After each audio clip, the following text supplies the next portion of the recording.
This is Speak Your Piece, sharing the opinions of your coastal neighbors on today's pressing regional issues.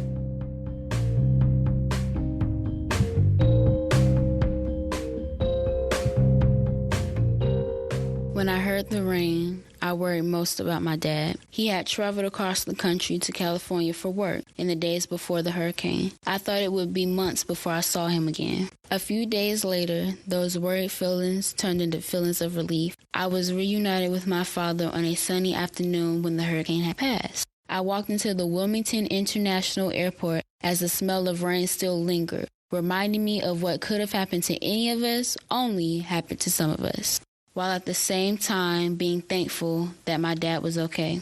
I remember waking up to a message from my friend begging me to wake up. She was in need. A few moments later, me and my mother met each other in the hallway, me with a confusing message saying I was needed, and her with a member of my friend's family on the phone with the devastating news.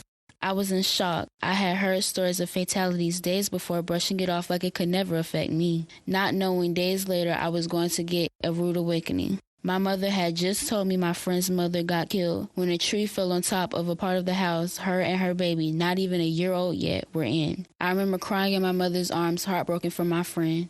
Later that day, my friend messaged me saying she didn't know how she was going to go on. I told her, even though people she loved and needed were gone, she has to keep pushing through this tough time because there are other people who need her in their lives and want to see her do great things. This setback will prepare you for a major comeback. Me and her wrapped up our conversation after I told her she could always talk to me. It didn't matter if it was 2 a.m. or 12 p.m. I'm here and I'll always be here. I still make sure I check on her from time to time. However, questions popped into my head from that day forward, like, could we make more areas that have huge trees around them, areas that need to evacuate during times like this? And how do we help those that don't have money to do so? All those thoughts had to be put on pause because everyone had to go to the memorial for my friend's mother and brother. My priority was to focus on my friend. No one really got the chance to grieve until the storm had passed because we had to focus on living situations and how to get where we needed to be safely.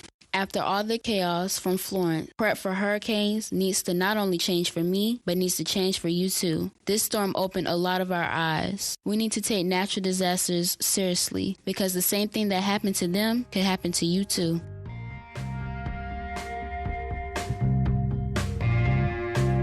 You've been listening to Speak Your Piece.